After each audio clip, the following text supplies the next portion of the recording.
وخلق منها زوجها وبث منهما رجالا كثيرا ونساء واتقوا الله الذي تساءلون به والأرحام إن الله كان عليكم رقيبا يا أيها الناس اتقوا ربكم الذي خلقكم من نفس واحدة وخلق منها زوجها وبث منهما رجالا كثيرا ونساء واتقوا الله الذي تساءلون به والأرحام إن الله كان عليكم رقيبا يا أيها الذين آمنوا اتقوا الله وقولوا قولا سديدا يصلح لكم أعمالكم ويغفر لكم ذنوبكم ومن يطع الله ورسوله فقد فاز فوزا عظيما فإن أصدق الحديث كتاب الله وخير الهدي هدي محمد صلى الله عليه وسلم وشر الأمور محدثاتها وكل محدثة بدعة وكل بدعة ضلالة وكل ضلالة في النار.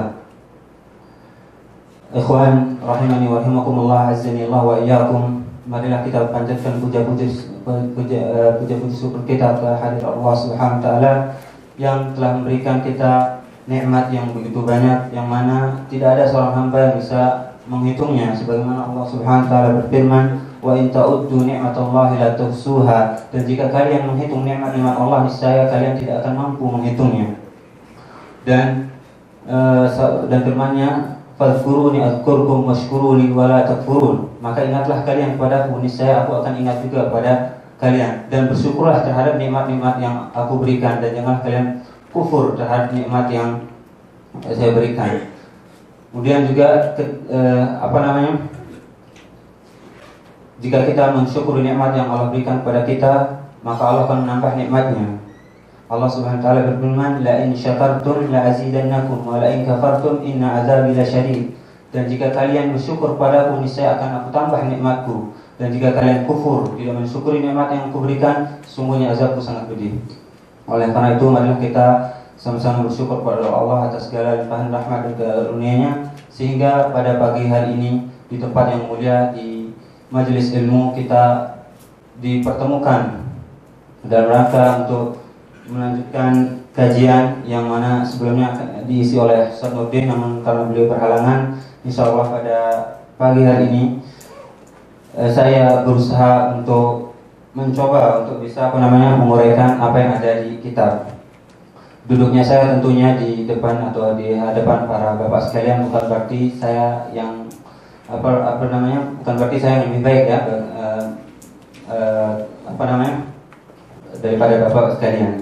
Insyaallah di sini saya akan berusaha semaksimal mungkin dari apa yang saya dapatkan dari sana di kampus di Mekah. Insyaallah kita akan lanjutkan pelajaran atau kajian yang biasanya dikaji oleh Ustaz Nurdin, insyaallah ya.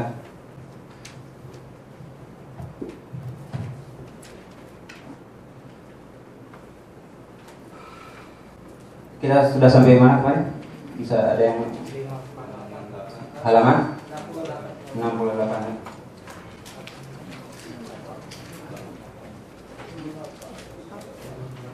Nah, di sini juga kita tadi udah sampaikan di pelajaran nahwu bahwasanya ini juga sebagai pelajaran lanjutan bagi yang pelajaran nahwu bagi yang lanjutan ya. Sini insyaallah saya akan bacakan ya, wa fis shahihi. Nah, di sini juga kita bisa praktekkan apa yang kita belajarkan tadi ya. Wa fis shahihi. Kenapa dia kasrah? Karena ada huruf jar di sana ya. Wa fis shahihi anin nabiyyi sallallahu alaihi wasallam annahu qala. Dan di dalam kitab sahih di sini artinya umum, terkadang bisa sahih Bukhari ataupun sahih Muslim ya. Di dalam kitab sahih disebutkan anin nabiyyi sallallahu alaihi wasallam annahu qala, dari Nabi sallallahu alaihi wasallam bahwasanya beliau bersabda. Ya, di sini anin Nabi sallallahu alaihi wasallam annahu qala, dari Nabi sallallahu alaihi wasallam bahwasanya. Qal, di sini dia berkata, ya, Rasulullah atau Nabi SAW bersabda, "Man qala la ilaha illallah wa kafara bima yu'bad min dunillah, haruma maluhu wa damuhu wa hisabuhu 'ala Allah azza wa jalla." Barang siapa, ya, di sini ada isim syart namanya, ya. Di sini ada man, itu namanya isim syart, ya. Man qala, di sini ada fi'il syaratnya. Kita sebutkan tadi kita pelajarin fi'il ya, ada fi'il di sini qala, itu artinya fi'il syarat. Sebelumnya man itu artinya jumlah syartiyah ya. Man qala la ilaha illallah. Ini syaratnya ya. Ada syarat di sini ya. Makanya disebut jumlah syartiyah. Barang siapa yang mengucapkan la ilaha illallah, tidak ada sesembahan yang berhak diibadahi dengan benar melainkan Allah. Ya. Tidak ada sesembahan yang berhak diibadahi dengan benar kecuali Allah. Wa kafara, di sini ada dua fi'il syarat ya. Dan kufur ya. Kufur bima yu'bad min dunillah, dan kufur terhadap apa-apa yang disembah selain Allah. Jadi ini adalah, jadi Rasulullah menyebutkan jumlah syartiyah ya. Man qala la ilaha illallah, barang siapa yang mengucapkan la ilaha illallah, tidak ada Tuhan yang berhak diibadahi dengan benar kecuali Allah, wa kafara, dan kufur bima yu'bad, dengan apa yu'bad itu artinya disembah, itu ada namanya fi'il majhul ya, yang fa'ilnya tidak disebutkan. Bima yu'bad, dengan apa yang disembah ya, min dunillah, dari selain Allah. Maka orang yang mengucapkan dan kufur terhadap apa yang disembah selain Allah, haruma maluhu wa damuhu wa hisabuhu, haram ya. Sini haram maluhu wa damuhu wa hisabuhu, harta, darah dan hisabnya, perhitungannya kepada Allah. Allahi azza wa jalla. Di sini juga disebutkan syarahnya. Di sini sudah ditentukan fi sahih, yakni sahih Muslim. Tadi di atas sudah disebutkan, kalau disebutkan sahih itu antara dua ya, antara sahih Bukhari atau sahih Muslim. Di sini disarah lagi bahwa fi sahih di sini ada ayat sahih Muslim. Haruma maluhu wa damuhu, artinya haram harta dan darahnya. Ay muni'a akhdhu malihi wa qatlihi bina'an ala ma dhahara minhu. Yani apa maksud dari haruma maluhu wa damuhu, diharamkan, haram bagi malnya, hartanya dan darahnya. Ay muni'a, yaitu tercegah atau terlarang, dilarang mengambil harta wa qatlihinya, dilarang mengambil hartanya dan membunuhnya. Atas dasar, binaan itu artinya atas dasar. Alama dhahara minhu. Alama dhahara minhu di sini artinya atas ucapan dia. Ucapannya kepada la ilaha illallah, dan ia kufur terhadap apa yang disembah selain Allah. Jadi yang menyebabkan mal, harta dan darahnya haram itu karena sebab yang mengucapkan la ilaha illallah. Karena di zaman Rasulullah ya, banyak kaum musyrikin ya yang mungkin mengucapkan kalimat la ilaha karena takut ya. Jadi di sini juga disebutkan sebentar di belakangan, wa hisabuhu Allah. Hisabnya artinya hitungannya, hisabnya ya, Allah, itu diserahkan kepada Allah. Ai Allah Ta'ala huwa alladhi yatawalla hisaba man talaffadha bihadhihi kalimah fayujazihi ala hasbi niyatihi wa i'tiqadihi. Wa hisabuhu Allah artinya ai Allah Ta'ala, bahwasanya Allah Ta'ala huwa alladhi, dialah yang akan mengurus. Yatawalla artinya mengurus ya, hisab, hitungan ya, perhitungan seorang hamba ini, yaitu perhitungan orang yang mengucapkan. Man di sini artinya orang ya. Man talaffadha, yang mengucapkan, melafazkan bihadil kalimah. Kalimat di sini adalah la ilaha illallah. Artinya Allah yang akan mengurusnya, mengurus perhitungan atau hisab orang yang melafazkan dengan kalimat ini. Dengan kalimat ini artinya dengan kalimat la ilaha illallah. Fayujazihi, kemudian Allah akan membalasnya, memberikannya pahala ala hasab, tergantung dari niat dan i'tiqad akidahnya. Kalau akidahnya baik dan niatnya baik, pasti akan diberikan balasan yang baik juga. At-tarjamah di sini juga disebutkan di atas itu, wa syarhu hadhihi tarjamah ma ba'daha min al-abwab. Yani di sini semua at-tarjamah kitab wal-bab Fatihatuhu. Wal murad biha huna qauluhu, dan yang dimaksud dengannya di sini adalah firman-Nya babu, itu bab tafsir tauhid, itu tentang keterangan tauhid, makna tauhid. Wa syahadat alla ilaha illallah, dan keterangan tentang persaksian bahwasanya tidak ada ilah yang berhak disembah melainkan Allah. Nah, di sini juga disebutkan lagi al-makna al-ijmali lil hadis, makna umum dari hadis tersebut, dari hadis di atas. Yubayyinu sallallahu alaihi wasallam, yubayyinu artinya menerangkan, menjelaskan ya. Sallallahu alaihi wasallam fi hadzal hadis, di dalam hadis ini Rasulullah SAW menjelaskan annahu, bahwasanya la yahrum, tidak diharamkan ya, la yahrum, tidak diharamkan qatlul insan, membunuh seseorang, wa akhdhu malihi, dan mengambil hartanya, illa bimajmu'i amrayn, kecuali dengan dua perkara tadi. Yaitu apa? Yang pertama, mengucapkan la ilaha illallah dan kufur, ya, mengingkari apa-apa yang disembah selain Allah. Al-awwal, yang pertama, qaul la ilaha illallah, itu ucapan la ilaha illallah. Kemudian yang kedua, as-tsani, yang kedua artinya al-kufru, yaitu kufur bima yu'bad min dunillah, itu kufur dengan apa yang disembah, ya. Kufur dengan apa yu'bad itu disembah min dunillah, dari selain Allah. Fa iza, di sini ada kata syarat juga, ya. Apabila wujida, didapatkan, ditemukan hadanil amron, ya, dua perkara ini, wajibal kaffu, maka wajib untuk menahan diri darinya. Zahiran, karena yang tampak, ya, wa tafwidu batini lillah. Jadi ketika kita menemukan seorang yang mengucapkan la ilaha illallah, kita biarkan, kita serahkan urusannya kepada Allah, karena kita tidak tahu isi batinnya, entah dia munafik atau benar-benar beriman dengan la ilaha illallah tersebut. Di sini disebutkan kita wajib al-kaf, kita tahan diri kita, ya. Anhu zahiran, karena yang nampak dia mengucapkan la ilaha illallah. Wa tafwid, dan kita menyerahkan batinnya, kita nggak tahu batinnya, nah, maka kita serahkan kepada Allah. Fa in kana shadiqan fi qalbihi jazahu bi jannatin ain. Jika orang yang mengucapkan la ilaha illallah ini benar-benar dari lubuk hatinya yang paling dalam, ya ikhlas dalam mengucapkannya, maka Allah akan membalasnya dengan surga yang penuh dengan kenikmatan, ya. Fa in kana shadiqan, jika orang yang mengucapkan tadi itu shadiqan, jujur, fi qalbihi, di dalam hatinya, jazahu, maka Allah akan membalasnya dengan jannat, surga-surga yang penuh dengan kenikmatan. Bi jannat itu jamak, artinya surga-surga naim yang penuh dengan nikmat, ya. Wa in kana munafiqan. Nah, jadi ada perbedaan antara orang yang mukmin dengan munafik. Mukmin itu orang yang lisan dan hatinya sesuai, apa yang diucapkan oleh lisannya sesuai dengan hatinya. Adapun orang munafik hanya sekedar lisan, namun hatinya kufur, ya. Wa in kana munafiqan, makanya di sini disebutkan, dan jika dia munafik, artinya hanya sekedar lisannya doang yang mengucapkan kalimat tersebut, maka azabul azabul alim. Ini yang menyebabkannya ia mendapatkan siksaan yang sangat pedih. Dan juga sebagaimana disebutkan dalam Al-Quran, ya, innal munafiqin fi darkil asfal minan nar. Sungguhnya orang munafik itu berada di dalam neraka yang paling bawah. Dia lebih bawah daripada orang kafir.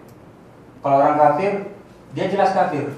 Tapi kalau munafik, dia masuk ke dalam deretan kaum muslimin. Kita tidak tahu. Istilahnya musuh yang berselimut, ya. Musuh dalam selimut. Makanya dia ditempatkan di dalam neraka yang paling bawah. Munasabatul hadis bab, hubungan atau kesesuaian hadis ini dengan bab, ya. Annahu min a'dham, bahwasanya dia termasuk dari apa yubayyinu makna la ilaha, apa-apa yang menjelaskan makna atau arti la ilaha illallah. Wa annahu al-kufr bi kulli ma yu'bad min dunillah. Bahwasanya hadis ini menjelaskan bahwasanya makna atau penjelasan atau keterangan dari makna la ilaha illallah dan kufur dengan semua apa yang disembah selain Allah. Dan dilanjutkan lagi, ma yustafad min hadis, apa yang bisa diambil, apa yang kita bisa ambil manfaat dari hadis tersebut, dari hadis di atas, ya. Ana makna la ilaha illallah.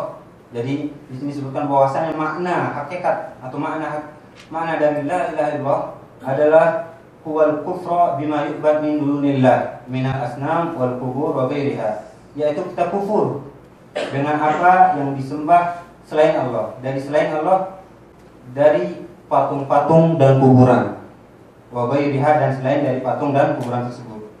Jadi yang bisa kita petik, yang bisa kita dapatkan faedah dari sini adalah kita mengetahui makna la ilaha illallah itu. Jadi la ilaha illallah ini adalah kalimat tauhid. Dan kalimat tauhid bagi barang siapa disebutkan dalam banyak hadis, ya, barang siapa yang akhir kalamnya, akhir dari ucapannya la ilaha illallah, maka dia masuk surga. Tapi bukan sekedar ucapan aja, karena orang munafik juga mengucapkannya.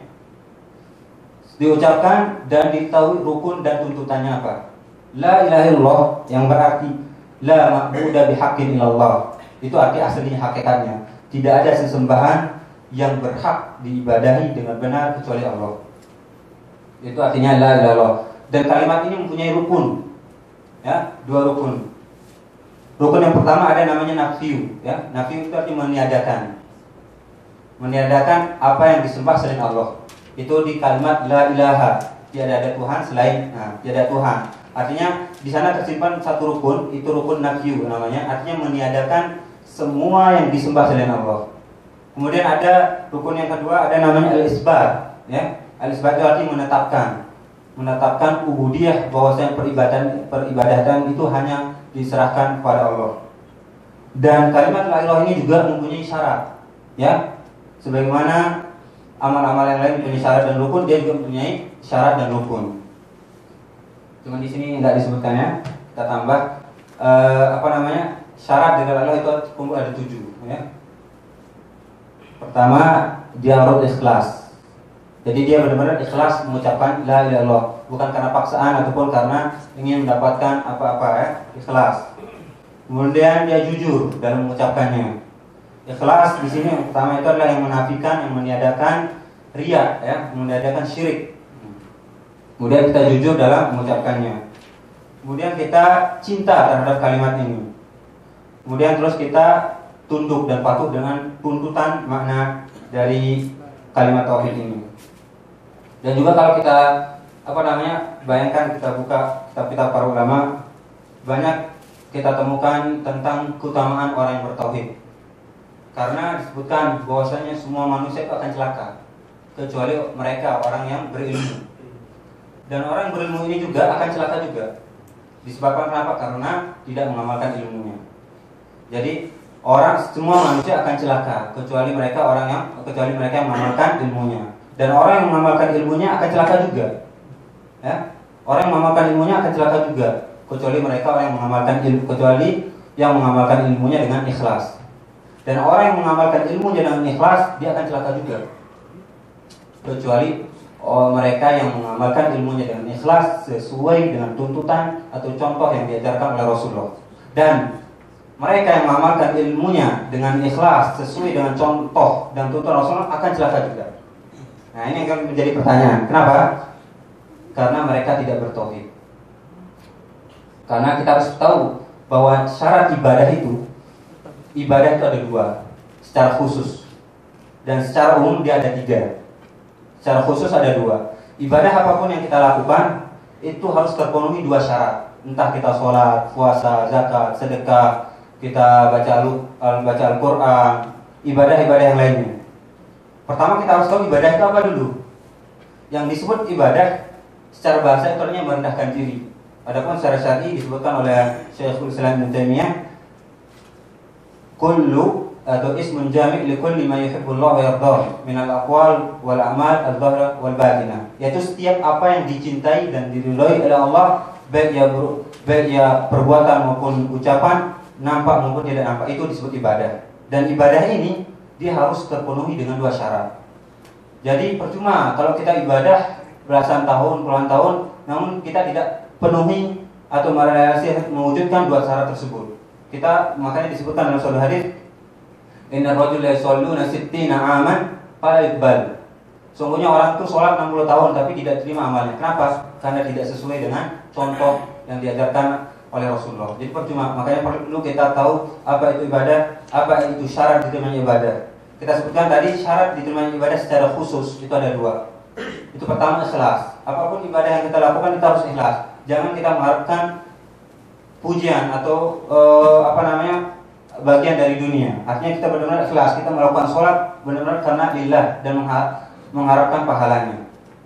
Kemudian syarat yang kedua, orang yang hanya sebatas ikhlas namun perbuatannya tidak sesuai dengan hatinya, maka tertolak juga. Jadi percuma. Misalnya kita ingin bersedekah, niat kita baik, ya, niat kita ingin sedekah tapi kita mencuri, tidak akan diterima, ya.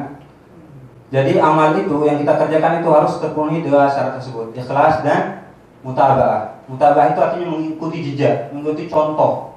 Di dalam agama kita tidak boleh mengadakan amal perbuatan baru, ya. Jadi ada sebuah kaidah fikih, al-aslu fil ibadah haram pada dasarnya ibadah itu haram. Illa ma dalal dalil ala annahu masyru', sampai ada dalil atau keterangan dari Al-Qur'an maupun hadis yang menjelaskan bahwa perbuatan itu disyariatkan. Ini pada asalnya ibadah itu dilarang apapun bentuknya, dan di dalam kaidah lain mengkhususkan ibadah dengan pada waktu atau tempat dengan jumlah tertentu itu juga tidak diperbolehkan, haram hukumnya. Seperti yang akan datang di sini akan tersebar ya, malam Nisfu Sya'ban ya. Itu merupakan bid'ah atau perkara baru yang diadakan secara jelas ya. Jadi ibadah apapun yang tidak ada keterangannya, dalilnya, itu hukumnya haram, tidak boleh dilakukan. Adapun di dalam al-asl fil asya' ibahah, asal yang bukan termasuk ibadah itu adalah boleh. Dan di dalam kita beribadah, kita tentu harus memperhatikan syarat diterimanya ibadah. Supaya apa? Supaya kita tidak beribadah hanya sekedar lelah saja. Banyak sebagian kita atau yang sudah kita banyak beribadah, banyak tapi hanya bermodalkan ikhlas karena Allah. Tapi caranya tidak sesuai. Dan disebutkan dalam hadis ya, bahwasanya innamal a'malu binniyat ya, hadis riwayat Ibnu Umar ya, bahwasanya segala amal itu harus disertai niat. Jadi niat dalam ibadah itu, niat dalam amal itu ibarat wudhu dalam sholat atau taharah dalam sholat. Tanpa kita berwudhu, sholat kita tidak akan sah. Di dalam kita beribadah, beramal, tanpa niat kita tidak akan mendapatkan apa-apa. Dan orang yang berniat juga akan celaka, kecuali orang yang niatnya ikhlas. Makanya disebutkan innamal a'malu binniyat, sungguhnya amal perbuatan itu tergantung dari niatnya. Kemudian setiap orang mendapat balasan amalnya al-hasab niyatihi, sesuai dengan niatnya. Dan amalan kecil bisa berpahala besar karena niat. Contohnya amalan yang sebenarnya dia kecil, kita memikirkan gangguan dari jalan, kotoran di jalan, itu perbuatan kecil. Itu ada selama iman, imatatul azanil netorik. Artinya kita memikirkan kotoran atau gangguan dari jalan. Tapi karena kita ikhlas, kita akan mendapatkan pahala yang banyak. Dan contoh lain juga banyak sekali ya. Dan dengan niat tersebut juga amalan yang besar, pahalanya menjadi sedikit. Seperti kita infakkan miliaran atau jutaan dolar untuk bangun masjid, tapi kita lihat, ingin dipuji, ingin dibilang orang dermawan. Oh, yang menafkahkan masjid ini adalah si fulan. Itu masalah amalnya besar sekali, infak dengan jutaan dan miliaran, tapi dirusak dan dikecilkan pahalanya oleh, dan sampai juga tidak mendapatkan pahala sama sekali. Itu karena niat. Jadi perlu kita ketahui bahwasanya apapun ibadah yang kita lakukan itu kita harus sesuaikan dulu dengan ikhlas atau tabaah. Seperti mana ya, semua orang akan celaka dan kecuali orang yang berilmu, dan semua orang yang berilmu akan celaka kecuali orang yang mengamalkan. Karena banyak orang yang berilmu sekarang tidak mengamalkan ilmunya. Kita udah ngajian, tahu tapi diremehin. Ya. Kita tergantung orangnya, ada yang lupa, ada yang sengaja, ada yang macam-macam. Dan orang yang berilmu itu akan celaka kecuali orang yang ikhlas. Dan orang yang ikhlasnya akan celaka juga. Dia udah meluangkan waktu untuk bisa datang sini kajian, kemudian untuk udah tahu ilmu, kemudian mengamalkannya tapi tidak ikhlas. Dan di dalam dia mengamalkannya dia ikhlas tapi caranya tidak benar, tidak sesuai dengan apa yang dicontohkan oleh Rasulullah SAW. Kemudian ibadah yang kita lakukan itu ketika sudah terkumpul ikhlas dan mutabaah, maka tidak akan terima kecuali mereka orang yang bertauhid. Jadi misalnya kita sudah udah ikhlas dalam melakukan suatu amalan, kemudian kita sesuai dengan contoh, namun kita masih berbuat syirik. Ketika kita meninggal dalam keadaan syirik tersebut, maka terhapuslah semua amalan yang kita lakukan dengan ikhlas dan sesuai dengan contoh tersebut. Jadi sia-sia. Jadi maka di sini merupakan keutamaan tauhid, ya, keutamaan bagi orang yang bertauhid. Ini sekarang jam 10 ya, mungkin kita cukupkan sampai sini ya, mungkin karena udah ada yang ngerti soalnya. bahwasanya seorang terkadang, nah tadi kita pelajari nahu ya, qad yaqul. Qad kalau masuk di dalam fi'il mudhari artinya kadang-kadang ya, kadang bahwasanya seorang terkadang mengatakan la ilaha illallah, mengatakan tidak ada Tuhan selain Allah. Ya, wa yakfur bima yu'bad min dunihi. Dan dia tidak kufur dengan apa yang disembah selain Allah. Anal hukma fid dunya ala zahir. Bahwasanya hukum di dunia itu terhadap apa yang nampak. Adapun yang tidak nampak dari batin hatinya entah dari munafik itu kita serahkan kepada Allah. Wa amma fil akhirah fa ala niyyat wal maqasid. Adapun entah di akhirat itu tergantung dari niatnya. Niat seorang kita tidak tahu ya? Dan tujuannya apa yang mengucapkan kalimat tersebut. Hurmatu malil muslim wa damihi illa bihaq.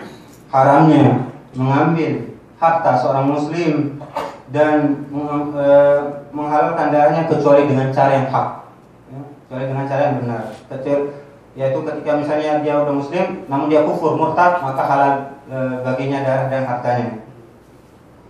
Wa ma'na qaulil musannif, dan arti dari ucapan pengarang di sini, wa syarhu hadhihi tarjamah, dan penjelasan tentang terjemahan ini, ma ba'daha, apa yang setelahnya, minal abwab, dari bab tersebut, anna bahwasanya ma ya'ti ba'da hadzal bab, bahwasanya apa yang datang setelah bab ini, minal abwab, dari bab-bab, fihi ma yubayyinu tauhid, bahwasanya yang datang tersebut adalah apa yang menjelaskan tentang tauhid, wa yuwaddih, dan menerangkan makna dari kalimat la ilaha illallah, wa bayan, dan keterangan sesuatu yang banyak sekali dari syirik kecil, minasyirkil asghar wal akbar, yaitu keterangan-keterangan yang banyak sekali dari syirik kecil maupun syirik besar. Wa ma yuwassilu ila dzalik minal ghulu, dan apa-apa yang bisa menyampaikan pada syirik tersebut, minal ghulu wal bid'ah, dari melampaui batas, berlebih-lebihan, wal bid'ah, dan dari perkara-perkara baru atau bid'ah, mimma yajibu tarkuhu, dari apa yang wajib kita tinggalkan, min madmun la ilaha illallah, dari cakupan makna la ilaha illallah. Ya, saya ringkas sedikit ya, kita bahas ini. Jadi pembahasan kita di sini tentang makna la ilaha illallah. La ilaha illallah itu artinya tidak ada sesembahan yang berhak disembah dengan benar kecuali Allah. Dan kalimat ini mempunyai dua rukun, yaitu an-nafyu wal isbat. Nafyu pada kata la ilaha, menafikan semua peribadatan ya, kepada selain Allah. Wa isbat, dan rukun yang kedua artinya menetapkan peribadatan hanya kepada Allah. Kemudian kalimat la ilaha ini mempunyai 7 sampai 8 syarat ya. Kemudian orang yang mengucapkan la ilaha illallah hanya sekedar lafaz ya, hanya sekedar melafazkan doang la ilaha illallah, tapi dia masih kufur, dia tidak kufur dengan apa kandungan dari la ilaha illallah ini, maka dia hukumnya apa namanya? Tergantung dari yang menyelisihi zahirnya. Ketika ia zahir mengucapkan la ilaha illallah, artinya kita biarkan. Namun ketika ada yang menyelisihinya, bahwasanya dia berkata la ilaha, cuma dia masih berbuat syirik, ya, berarti halal, harta dan darahnya halal. Kemudian juga kita tadi sebutkan bahwasanya ibadah pada dasarnya adalah tauqifiyah ya. Artinya al-aslu fil ibadah al-hadr. Asal pada dasarnya ibadah itu adalah ditinggalkan atau haram. Illa madalla dalil ala annahu masyru', sampai ada dalil yang membolehkannya atau mensyariatkannya. Kemudian ibadah itu tidak akan diterima sampai memenuhi 2 syarat, yaitu al-ikhlas wal mutaba'ah, yaitu ikhlas hanya karena Allah dan sesuai dengan contoh atau tuntunan Rasulullah SAW. Kemudian bahwasanya di dalam kaidah juga fikih mentaksis, mengkhususkan ibadah pada waktu atau tempat dengan jumlah tertentu, itu juga yang tidak diperbolehkan. Mungkin ini saja yang bisa saya sampaikan. Kurang lebihnya saya mohon maaf. Adapun yang benarnya datang dari Allah dan salahnya datang dari saya dan syaitan. Mungkin saya akhiri modal ini sampai sini. Karena ini kita sudah kedatangan Ustaz untuk melanjutkan kajian. Mungkin ini sampai sini ya. Kita akhiri dawana. Alhamdulillah. Assalamualaikum warahmatullahi wabarakatuh.